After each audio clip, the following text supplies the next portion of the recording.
반도체 공장 건설비만 수조 원, 그 어마어마한 비용의 절반을 일본이 지원해주겠다고 한 걸 알고 계신가요? 최근 독일에 밀려 세계 4위 경제대국으로 주저앉으며 다급해진 일본이 한국의 반도체 기업들에게 내민 파격적인 청구서, 아니, 사실상의 항복문서인 셈입니다.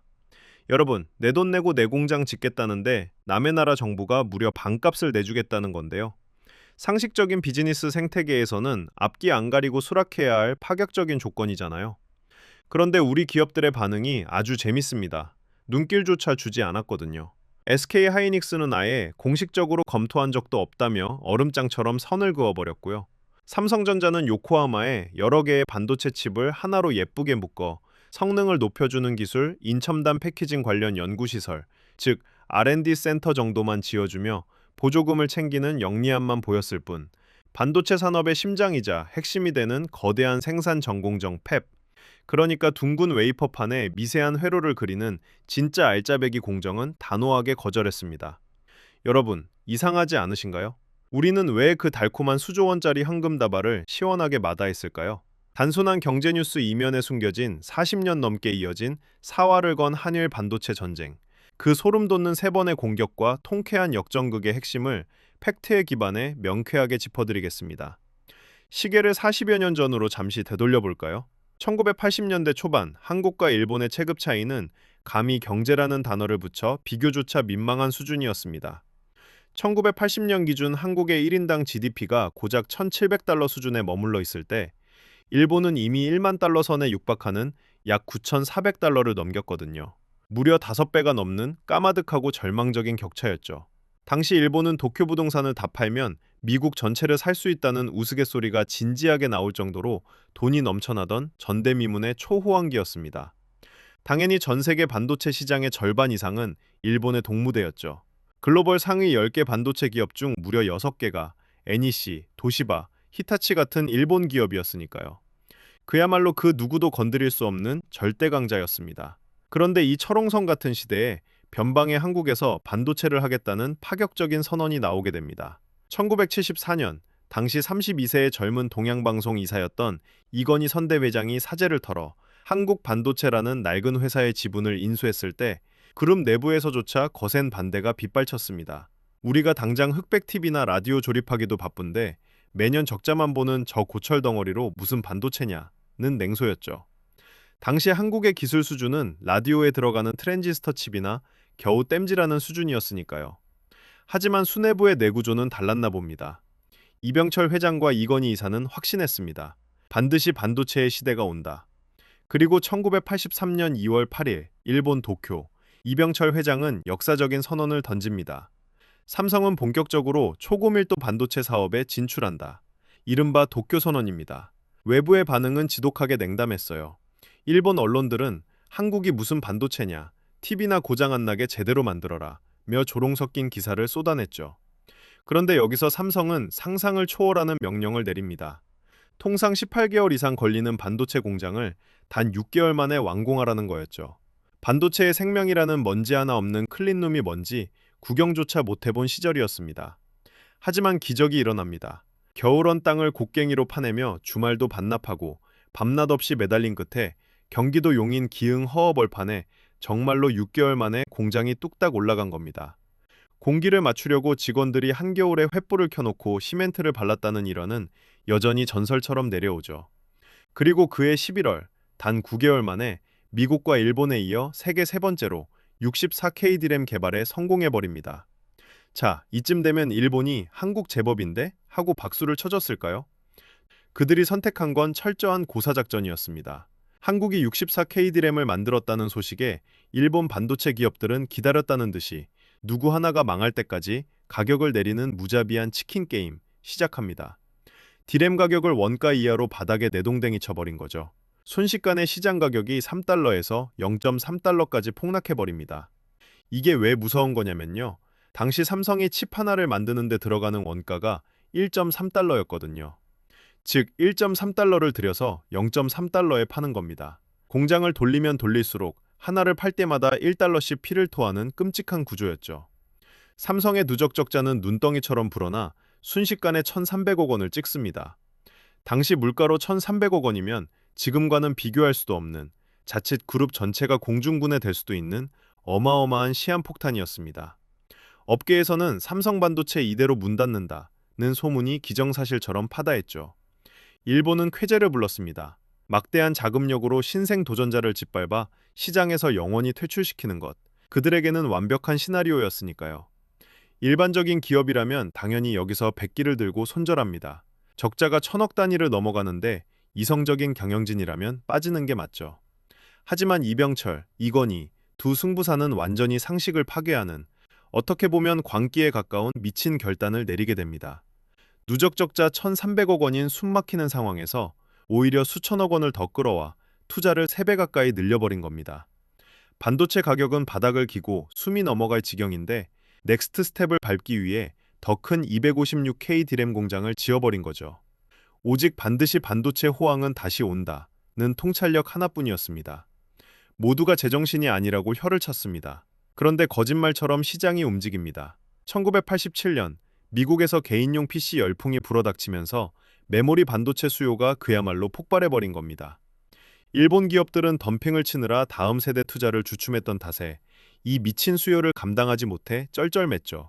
바로 이때 삼성이 미리 미친 척하고 지어놓은 거대한 생산 라인에서 반도체를 미친 듯이 쏟아내며 전력 질주를 시작합니다.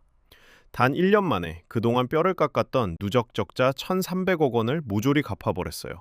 달러가 포대자루로 들어오던 시절이었죠. 그리고 5년 뒤인 1992년 기어이 64메가 디램 양산에 성공하며 일본을 완전히 꺾고 메모리 반도체 세계 1위 왕자를 강탈해버리게 됩니다. 그 이후로 무려 30년이 넘는 시간 동안 한국은 단 한 번도 이 1위 자리를 내준 적이 없습니다. 일본의 오만했던 1차 공격이 우리 선배들의 피땀 눈물 앞에서 완벽하게 무너지는 역사적인 순간이었습니다. 하지만 여러분, 반도체 패권을 가져왔다고 해서 모든 게 끝난 건 아니었어요. 세계 1위 삼성의 스마트폰, 그런데 유독 일본 거리에선 찾아보기 힘들었죠. 이른바 갈라파고스라 불리는 일본 시장 특유의 지독한 폐쇄성 때문이었습니다. 과거 세계 최강의 경제대국을 구가했던 기성세대들에게 한국은 여전히 한 수 아래의 나라라는 뿌리 깊은 우월감이 남아있었거든요. 자국 브랜드들이 줄줄이 망해 나가는 와중에도 일본인들은 한국 브랜드를 쓰느니 차라리 아이폰을 선택했습니다. 결국 이 꽉 막힌 철벽 앞에서 삼성은 2015년 일본에서 판매하는 기기 뒷면에 자랑스러운 삼성 로고를 지워버리는 극단적 선택을 합니다. 전 세계에서 유일하게 갤럭시 브랜드만 덜렁 적힌 채 출시됐죠. 그런데 이 구도를 완전히 뒤집어버리는 일본 입장에선 최악의 패착이자 우리에겐 극적인 반전의 사건이 터집니다. 2019년 7월 일본 정부가 한국 반도체에 가장 아픈 급소를 찌른 두 번째 공격, 소부장 핵심 소재 수출 규제입니다. 당시 아베 정부는 한국 대법원의 강제징용 피해자 배상 판결에 대한 보복으로 반도체 전공정에 절대적으로 필요한 핵심 소재인 반도체의 불순물을 씻어내고 회로를 그리는 데 없어서는 안 될 불화수소, 포토레지스트, 폴리이미드의 수출을 틀어막아 버렸습니다. 삼성과 SK 하이닉스 라인이 당장 셧다운될 거란 엄청난 공포가 덮쳤죠. 하지만 일본은 한국 특유의 위기 돌파 DNA를 너무 얕잡아 봤습니다. 숨통을 조이려 하자 정부와 기업이 한몸이 되어 이 악물고 국산화 전쟁에 돌입했거든요. 해외 의존도 100%였던 기체 불화수소는 SK 머티리얼즈가 국산화에 성공했습니다. 규제 직전 6,700만 달러에 달하던 일본산 불화수소 수입액은 무려 86%나 폭락하죠. 동진 세미캠은 초미세 회로를 그리는 최첨단 기술인 극자외선, EUV용 포토레지스트 국산화에 물꼬를 텄습니다. 한국의 목줄을 쥐고 흔들려다 오히려 자국 핵심 소재 기업의 슈퍼 VIP 고객을 자기 손으로 날려버린 셈이 됐습니다. 칼자루를 쥔 줄 알았는데 그 칼에 자기 손을 벤 꼴이죠. 이 통쾌한 역전극은 예상치 못한 나비 효과를 일으킵니다. 바로 일본 MZ세대들이었죠.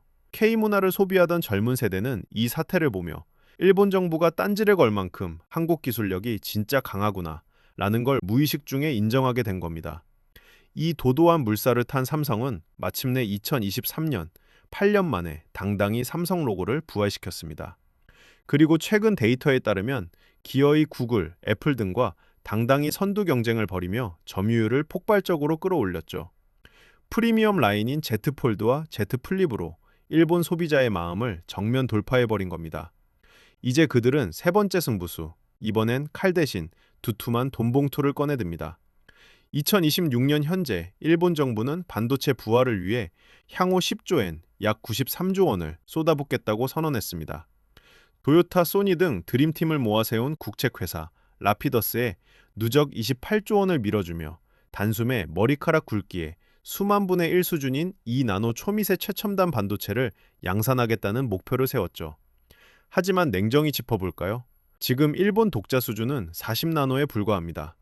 3나노 공정을 양산하는 삼성과 TSMC를 단숨에 뛰어넘겠다는 건 연구실 시제품 몇 개 구워내는 것과 불량품 없이 합격품을 만들어내는 비율인 수율을 맞춰 수십만 장을 찍어내는 양산의 아득한 차이를 무시한 조급함이죠.